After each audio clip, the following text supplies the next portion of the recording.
오늘 복된 주일입니다. 주일은 언제나 복된 거예요. 왜냐하면 하나님이 그렇게 만드셨습니다. 이날은 주의 지으신 주의 날일세, 그 찬양 있죠? 기뻐하고 기뻐할 날입니다. 이 날을 통해서 정말 하나님이 하실 일들을 기대하며 예배의 자리로 나아갑시다. 오늘 본문의 말씀에서 주인공 한나가 나와요. 한나는 어느 시대 사람이었습니까? 어느 시대 사람이었을까요? 삼국시대 아닙니다. 한나는 사사시대에 살던 사람이었습니다. 사사시대는 왕이 없었고 하나님께서 세운 사사, 영어로 저지라고 합니다. 통치자. 그 사사를 세워서 하나님이 직접 다스리시던 시대를 사사시대라고 합니다. 그런데 이 사사시대, 여러분 우리가 사사기 읽었잖아요. 지금 여호수아 들어갔습니다. 벌써, 그죠? 사사기의 내용들을 보면 많은 사사들이 등장합니다. 그런데 초반에 등장하는 사사들에 비해서 나중에 등장하는 사사들의 신앙이 점점 더 안 좋아집니다. 점점 더. 삼손 때 가서는 별로 기도도 안 해요. 여호와의 이름이 그의 입에서 거의 나오지도 않습니다. 죽기 직전에 눈 멀어가지고 한번 하나님께 기도하는 장면이 나오죠. 어떻게 보면 사사기는 악순환의 사이클입니다. 하나님을 경외치 않는 백성들에게 하나님께서 진노하셔서 열방을 통해서 침범하게 만드시고 종노릇하게 하세요. 그러면 압제를 받아서 종노릇을 합니다. 10년이고 8년이고 4년이고 뭐 여러 해를 그렇게 압제받다 보면 백성들이 깨닫습니다. 하나님 우리를 도와주시옵소서. 하나님만이 우리의 구원자이십니다. 제발 우리를 불쌍히 여겨주시옵소서 하면 하나님께서 그 소리를 어떻게 하세요? 들으세요. 들으시고 사사를 세우십니다. 그 사사를 세우셔서 모든 압제하는 자들을 물리치세요. 그리고 다시 건져내시고 평화를 허락하십니다. 그러면 찬송하고 할렐루야 하고 평화롭게 살다가 또 평화로우니까 어떻게 합니까? 하나님을 경외치 않아요. 또 이방 족속하고 똑같이 살아갑니다. 죄를 지으며 살아가요. 그러면 하나님께서 또 진노하십니다. 그래서 또 열방을 세우셔서 침범하게 하시고 종노릇하게 하시고 이 사이클이 계속 이어집니다. 계속해서. 그런데 이 사이클이 점점 돌아가면서 과거에 우리가 그랬었지, 다시는 그러면 안 되지 하면서 선순환 되어져서 점점 더 믿음이 자라가면 좋은데 오히려 나락으로 떨어지게 됩니다. 이것이 사사시대였습니다. 이 사사시대를 살았던 주인공 한나가 엘가나라는 집안에 시집을 왔는데 부인이 한 명이 더 있더라고요. 분인나라고. 그런데 시간이 지나면서 분인나는 애를 낳아가는데 한나가 애를 못 낳아요. 사실은 엘가나가 한나를 더 사랑했다 그랬잖아요. 그런데 그걸 시기하였는지 분인나가 얼마나 이 한나를 구백했는지 몰라요. 지난주에 우리가 나눴던 말씀처럼 한나가 애통하면서 실로의 성전에 가서 기도를 합니다. 하나님, 주의 여종의 고통을 돌아보시고 나를 기억하사 주의 여종을 잊지 아니하시고 주의 여종에게 아들을 주시옵소서. 간절히 기도합니다. 그래서 서원을 하게 되죠. 아들만 주시면 내가 평생의 그를 여호와께 드리고 나시린으로 세우겠습니다. 머리에 칼을 대지 않겠습니다. 여기서 지난주에 우리가 그 서원은 뇌물이 아니라 그랬죠. 전 존재를 드리는 헌신이라고 말씀을 드렸습니다. 이 여인의 기도를 지켜보던 사람이 있었죠. 누굽니까? 엘리죠. 엘리는 직분이 뭐죠? 제사장이었어요. 자, 여호와의 전 문설주 곁 의자에 앉아있던 제사장이 그 성전에서 기도하는 한나를 봅니다. 우리가 사사시대에 제사장 엘리의 모습을 주목할 필요가 있습니다. 여러분, 제사장 하면 어떤 느낌이 듭니까? 그래도 제사장이니까 좀 거룩하고, 그렇죠? 옷도 반듯하게 입고 하나님과 친밀하게 교제하면서 예배할 때에도 정말 모범이 되게 그렇게 예배하는 모습, 어떻게 보면 여러분들이 모시고 싶어하는 목사님의 모습, 그런 모습이 제사장의 모습이 되어야 되지 않겠습니까? 그렇죠? 그런데 보십시오. 이 엘리의 모습, 하나님께서 직접 이스라엘 백성들을 통치하던 사사시대의 제사장은요, 막강한 권력과 지위를 가지고 있는 거예요. 그렇죠? 왕이 없었습니다. 그러니까 백성들이 하나님을 만나면 어떻게 해야 됩니까? 만나려면 제사장 앞에 나와야 되는 거예요. 예물을 드리고 제사장을 통해서 제사를 지내고 그래야 하나님 앞에 나와 속죄를 할 수 있었고, 그것이 하나님 앞에 예배하는 유일한 길이었습니다. 그런데 여러분, 이 엘리를 보십시오. 성전에 나와서 자기 자신의 문제를 붙들고 간절히 기도하는 여인, 그렇죠? 그런데 너무나 속이 탄데 이 내용이 솔직히 사람들한테 이렇게 알리기가 부끄러운 내용 아닙니까? 말하기가 뭐한 내용 아닙니까? 그러니까 기도할 때 어떻게 합니까? 아버지 없었어, 이렇게 기도하지 않겠습니까? 그렇지요? 예, 기도할 때 하나님 저 불인 나를 그냥 당장에 이렇게 기도하지 않지 않겠습니까? 예, 이 털어놓을 수 없는 이 내면의 깊은 아픔을 하나님 앞에 토로하기 위해서 입으로 중얼중얼합니다. 주님 불쌍히 여겨주세요. 주님 나를 불쌍히 여겨주세요.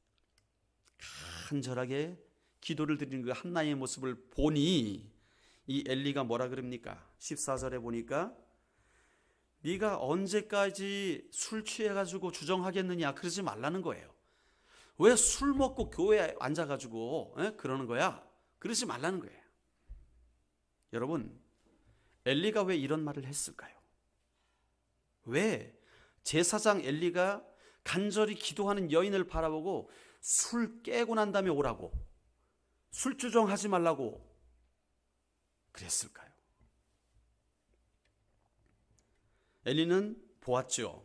입술로만 중얼중얼하는 여인을 보았습니다. 그래서 그가 술 취한 여인인 줄 알았던 거예요. 이건 뭡니까? 엘리가 단 한 번도, 그의 평생에 단 한 번도 그 여인처럼 기도해 본 적이 없다는 거예요.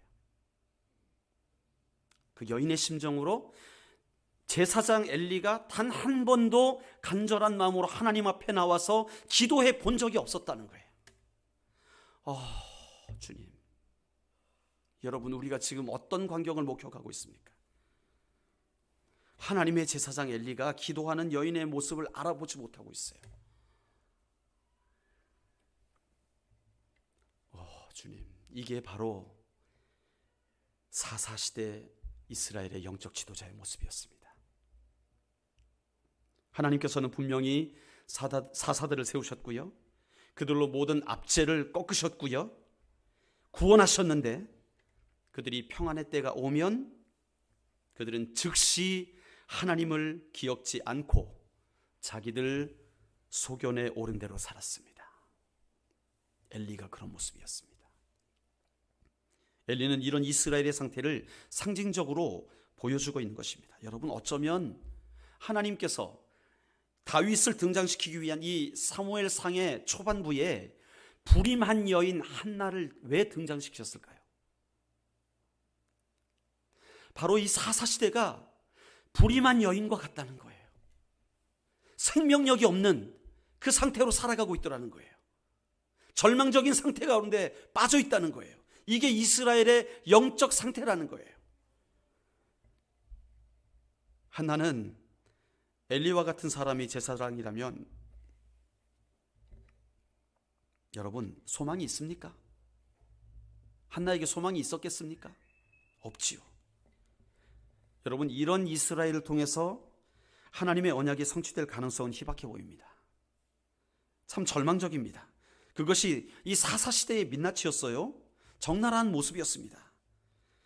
사사시대를 한마디로 정의하는 구절이 사사기 21장 25절 아닙니까? 마지막 구절입니다. 그때에 이스라엘의 왕이 없었으므로 사람이 각기 자기 의견에, 자기 소견에 좋은 대로 행하였더라. 그게 사사시대였어요. 하나님이 없습니다. 자기 좋은 대로 살았던 거예요. 저는 1950년대 이후의 이야기를 공부했습니다. 제가 그때 태어나진 않았지만 한국의 교회사를 공부하면서 한국 교회가 어떻게 복음을 받게 되었는지, 어떻게 부흥을 겪었는지, 어떻게 일제시대를 지나고 또 6.25를 경험했는지를 공부했습니다. 그리고 50년대 이후에 정말 가난한 백성 아니었습니까? 여러분들의 할아버지, 우리 장로님은 기억하시죠? 그죠? 장로님 연배, 우리 권사님 연배들은 60년대, 70년대가 얼마나 힘든 시절이었는지를 기억하실 것입니다. 그 가난한 시절, 정말 보릿고개를 경험하던 그 시절, 우리 학생들 보릿고개 배우나요? 안 배우죠, 그런 거.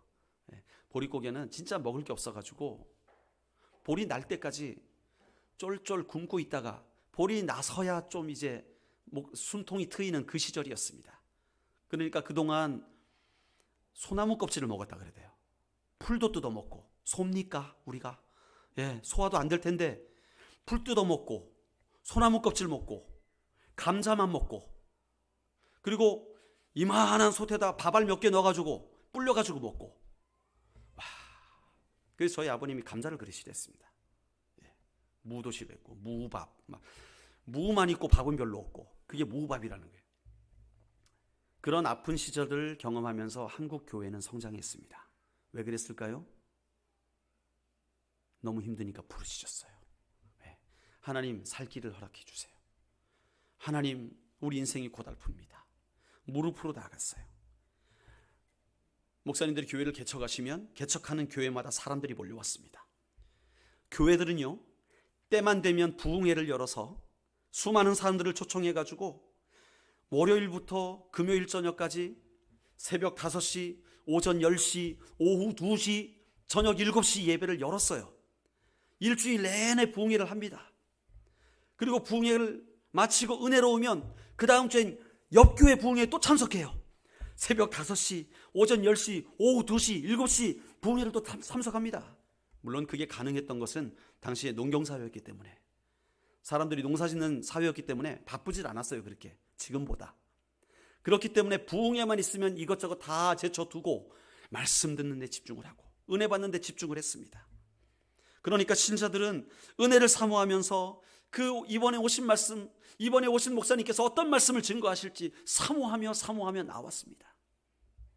그리고요, 금요일이 되면 어떻게 합니까? 금요일이 되면 교회마다 다 기도원으로 갑니다. 산으로 올라갑니다. 그냥 그때 그 시절 목사님들이 하는 말이 있었습니다. 뿌리가 뽑힐 때까지, 나무 뿌리 뽑힐 때까지 붙들고 기도해라. 그래가지고 저 삼각산에 가면 잔디가 사라졌대요. 사람들이 하도 와서 무릎 꿇고 기도해가지고 땅이 움푹 패였대요. 나무가 반질반질해졌대요. 왜요?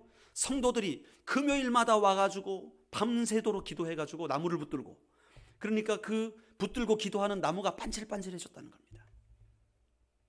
그게 우리의 신앙의 선배들의 모습이었습니다. 아니, 여기 계신 어르신들도 그것을 경험하였을 줄로 믿습니다. 왜요? 저도 아니까요. 제가 어렸을 때 경험했으니까. 부흥회 때에 어떤 일이 일어나냐 하면 부흥회에 참석한 사람들이 질병이 치유되는 거예요. 말씀을 듣는 가운데 귀신이 소리 지르며 나가는 거예요. 그리고 가난했던 사람들이 복을 받게 되는 거예요. 직장을 얻게 되고 회복되고 이혼했던 가정이 합쳐지게 되고 이런 역사들이 일어났던 거예요. 여러분, 이것이 바로 90년대 이전까지의 한국교회의 모습이었습니다. 그런데 90년대 이후에 교회들은 비대해졌습니다. 교회마다 돈이 넘쳐났어요.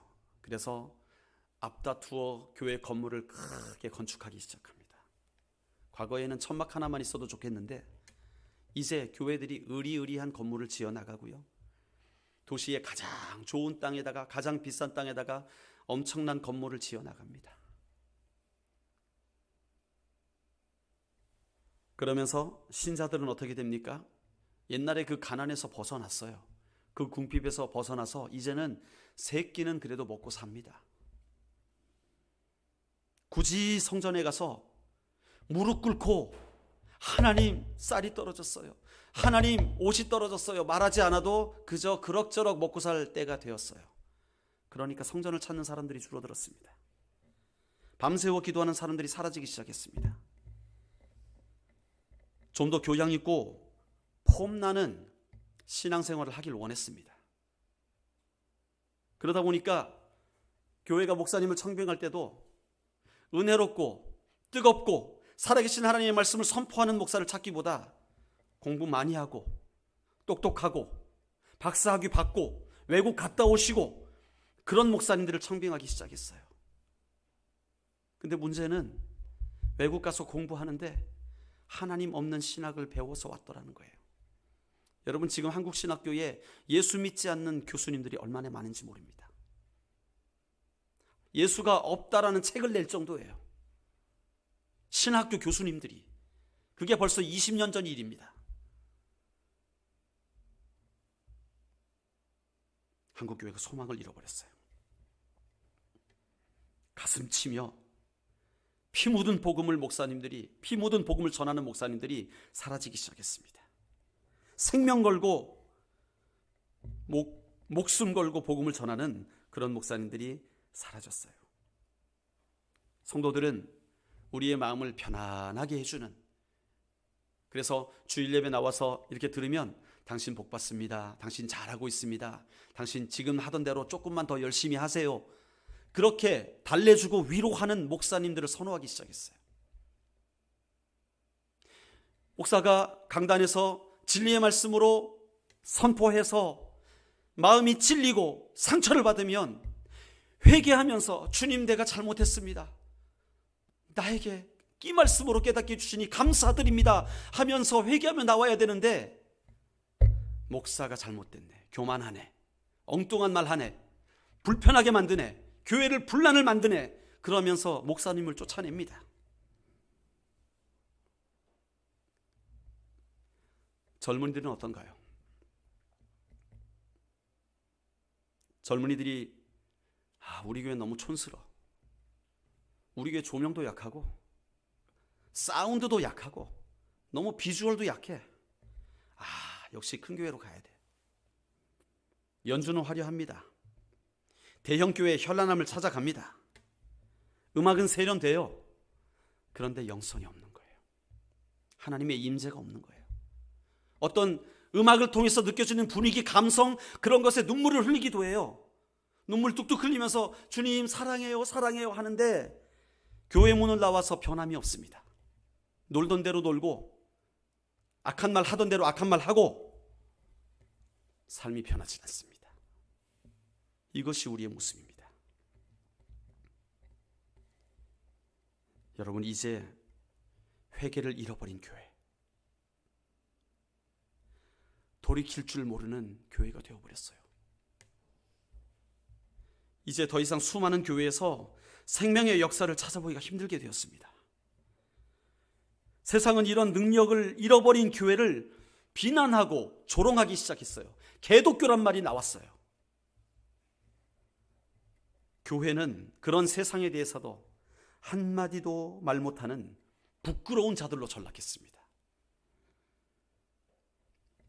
교회가 하나님의 마음을 담아서 바른 말씀을 전하려는 자들, 그들을 오히려 교회의 지도자들이 이단이라 판정하고 성령의 역사 행하지 말라 그러고 잘못됐다 그러고 교회에서 쫓아냅니다.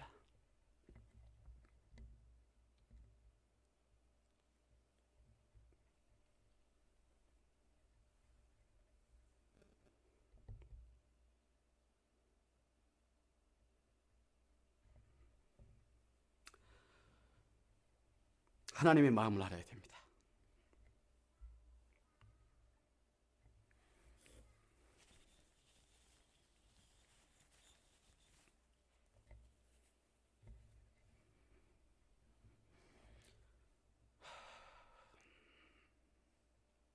교회는 하나님의 마음을 담아서 바른 진리를 전해야 됩니다. 하나님의 말씀이 들려지면 그 말씀을 거울 삼아서 나 자신을 돌아보고 회개의 자리로 나아가야 되는 것이죠. 사도행전에 보면 베드로의 설교를 듣고 우리가 어찌할꼬 하였던 무리들이 있었고요, 스데반의 설교를 듣고 우리가 어찌할꼬 했던 무리들이 있었습니다. 그런데 베드로의 설교를 들었던 무리들은요, 우리가 어찌할꼬 하면서 회개하여 세례를 받고 성령이 충만하여 하나님의 복음을 담대히 전하는 자들로 변화되어졌어요. 그런데 스데반의 설교를 들었던 백성들은 우리가 어찌할꼬 하면서 독이 올라서 오히려 우리의 마음을 불편하게 만들었던 스데반을 돌을 들어서 쳐 죽였습니다. 우리가 어찌할꼬.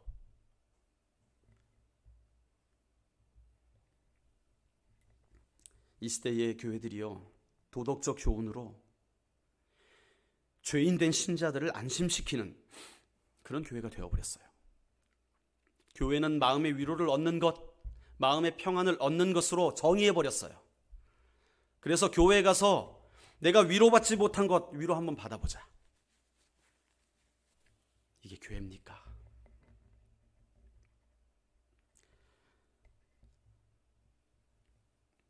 마치 엘리의 아들 홈리와 비느하스가 성전에서 수종드는 여인을 강간해도 제대로 책망하지 않는 그 엘리처럼 이 시대의 목사님들, 이 시대의 교회가 그 길을 걸어가고 있더라는 거예요. 나라가 패역해도, 망하는 길로 달려가도 교회 지도자들이 브레이크를 잡지 못하고 꾸짖지 못하는 그런 시대가 되어버렸다는 거예요. 내 자녀가 얼마나 이쁜지, 자녀가 하나님을 경외하지 않아도, 자녀가 부모를 경외하지 않아도, 자녀가 세속적인 삶을 향하여 달려가도 그 모습을 보고 훈계하지 못하는 인생들이 되었다는 거예요. 그게 사랑입니까?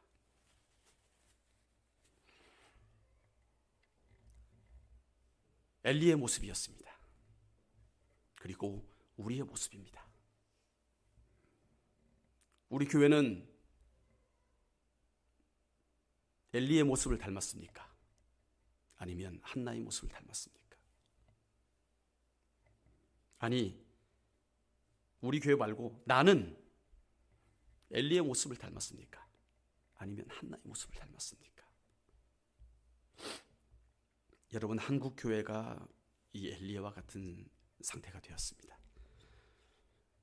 저는 저 밖에 서울에, 부산에 다른 교회들을 말하는 게 아니에요.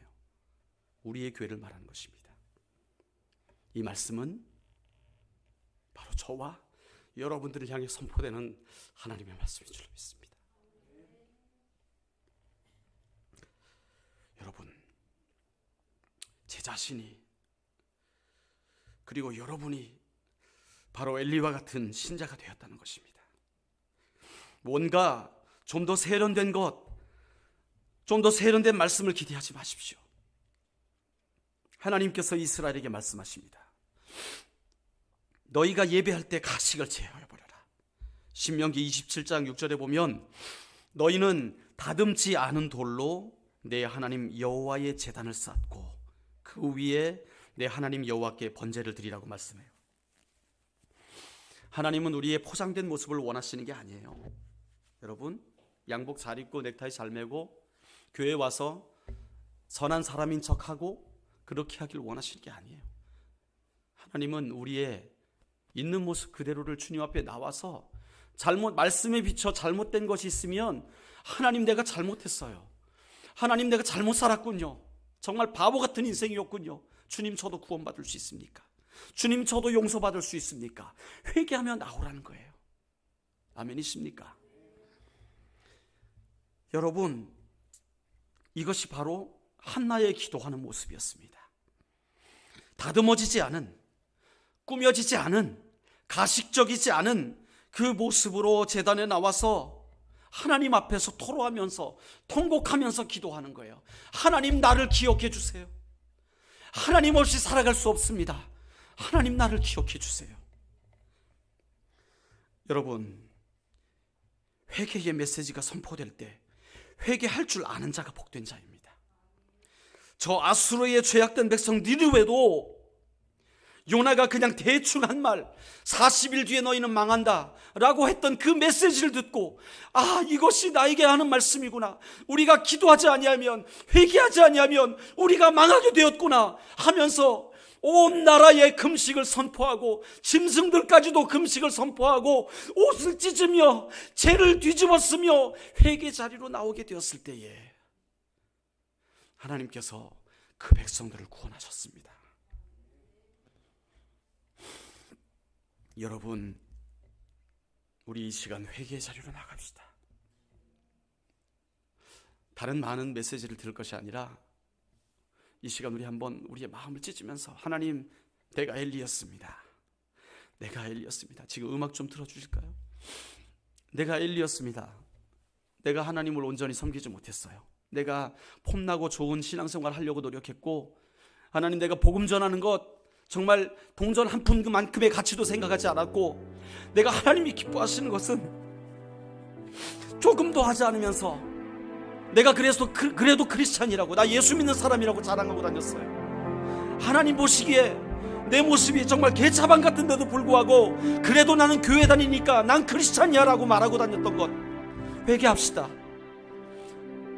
강단에서 선포되는 말씀이 찔려도 그냥 찔리고 말고 삶을 고치지 않았던 모든 것들 회개하며 나갑시다. 우리 청소년들도 회개합시다. 부모님의 말씀, 목사님의 말씀을 한 귀로 들리고 한 귀로 흘렸던 것 회개하며 나갑시다. 이렇게 살아서는 안 돼요. 이렇게 살면 죽어요. 이렇게 살면 망해요. 망해. 이렇게 살면 안 됩니다. 우리 다 같이 시간이 몇 분이 되든지 간에 우리 하나님 앞에 나갑시다. 무릎을 꿇어도 좋아요. 하나님 앞에 엎드립시다. 회개하며 나가요. 하나님, 내가 엘리와 같은 삶이 되어서는 안 되겠습니다. 내가 주님을 닮아 살겠습니다.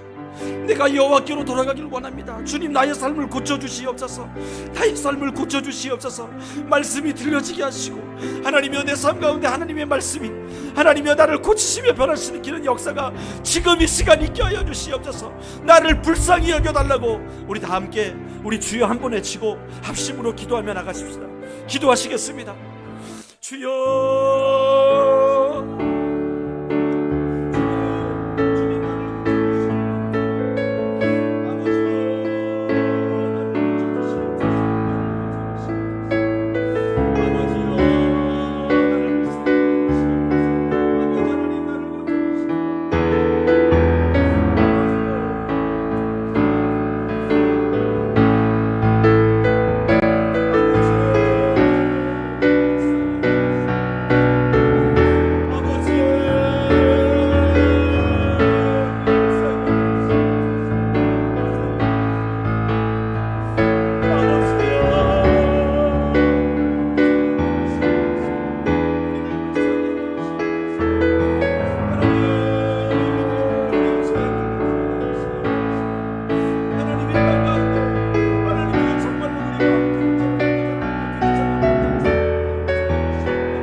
그대로 살아서는 됩니다.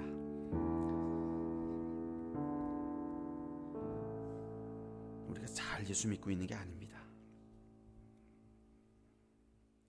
우리는 오늘의 메시지를 들어야 합니다. 여러분, 한나의 기도의 내용을 세 단어로 말하면 나를 기억해 주십시오. 나를 기억해 달라. 그렇게 말할 수 있을 것입니다.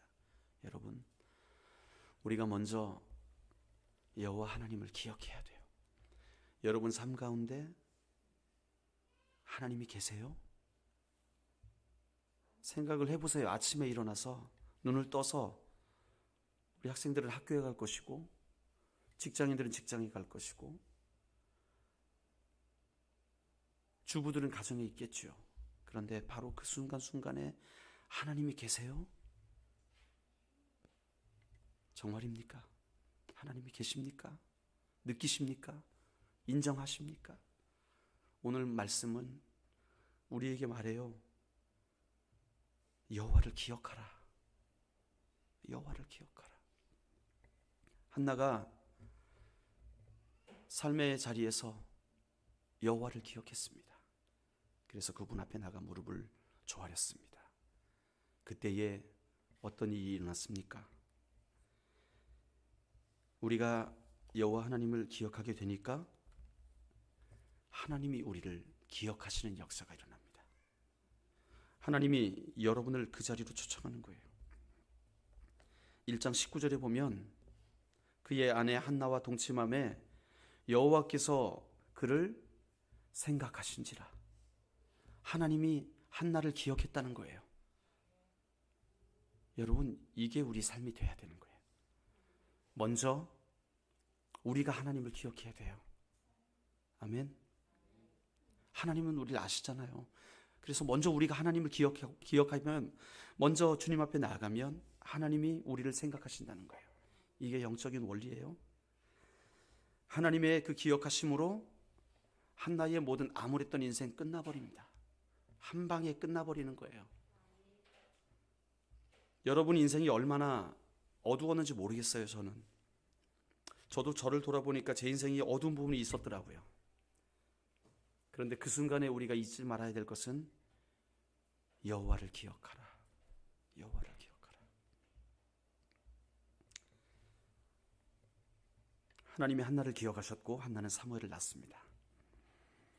한나는 서원대로 사무엘을 하나님께 바치기로 작정하고 엘가나도 동의하여서 젖을 떼자마자 성전으로 데려갑니다. 이 부부는요, 하나님과 약속한 그 서원을 온전히 지켰습니다. 온전히. 그러면서 엘가나가 하는 말을 보시겠어요? 23절 보면, 자, 22절에 한나는 기다렸다가 젖을 떼고 내가 성전에 가겠다 말하잖아요. 그러니까 엘가나가 뭐라 그럽니까?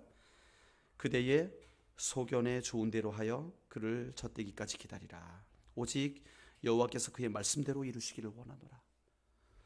여기서 중요한 교훈이 있어요. 이 시대가 어떤 시대라고요?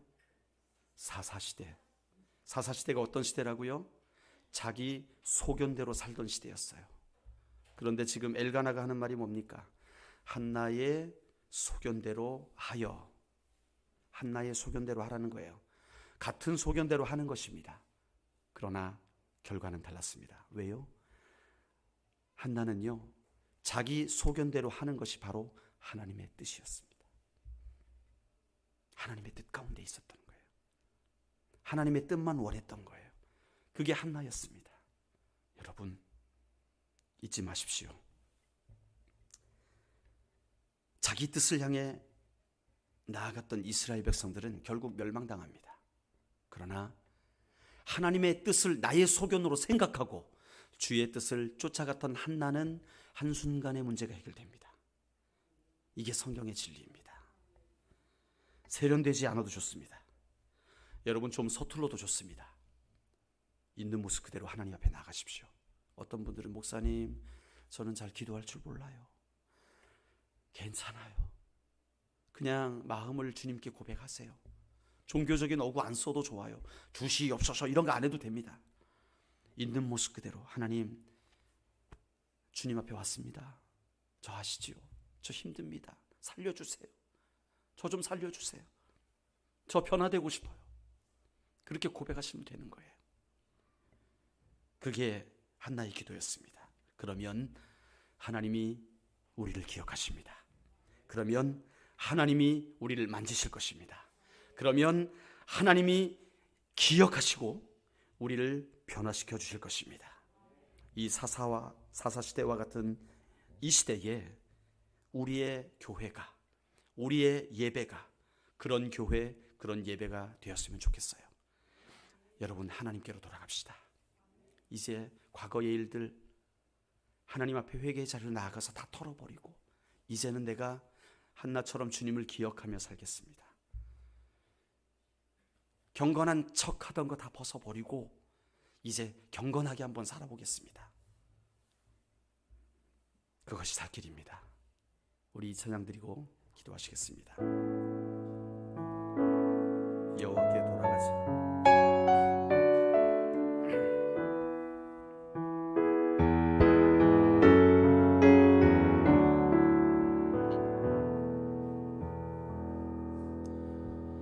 내 백성이 나를 떠나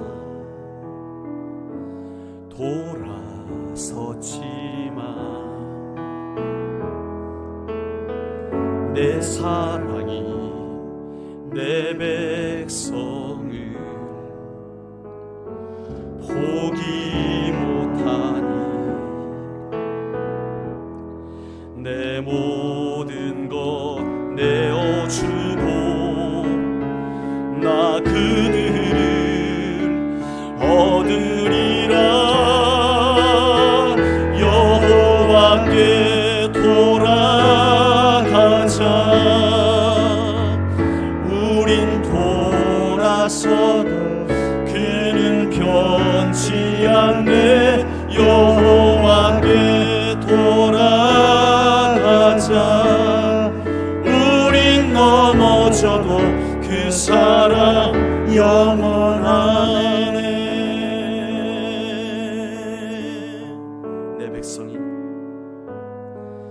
내 백성이 나를 떠나 돌아섰지만 내 사랑이 내 백성을 포기 못하니 내 모든 것 내어주고 나 그들을 얻으리라. 여호와께 돌아가자. 우린 돌아서도 그는 변치 않네. 여호와께 돌아가자.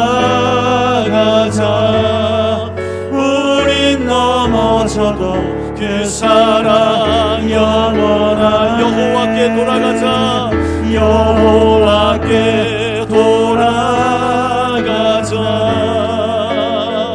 우린 넘어져도 그는 변치 않네. 여호와께 돌아가자. 우린 넘어져도 그 사랑 영원. 사랑은 오래 참고 사랑은 오래 참고 자신을 내어주네. 서로 사랑할 때 세상은 주보네. 사랑은 절대 지지 않네. 사랑은 오래 참고 자신은 내어주네.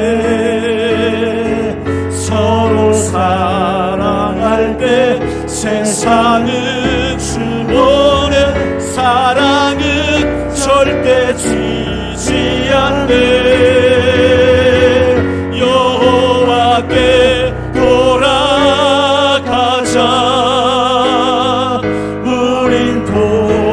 돌아서도 그는 변치 않네. 여호와께 돌아가자.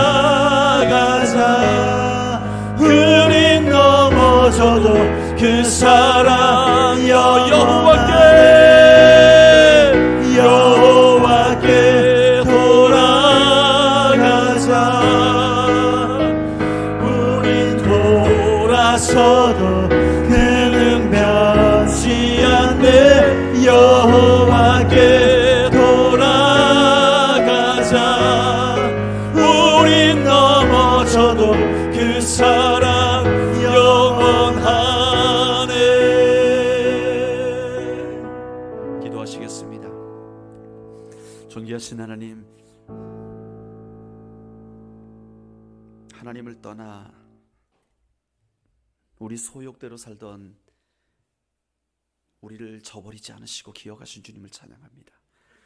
하나님, 우리가 다시 한번 진리의 말씀을 깨닫고 주 앞에 돌아서길 원하오니 주의 길로 우리를 인도하여 주시옵소서. 예수님의 이름으로 기도드립니다. 아멘.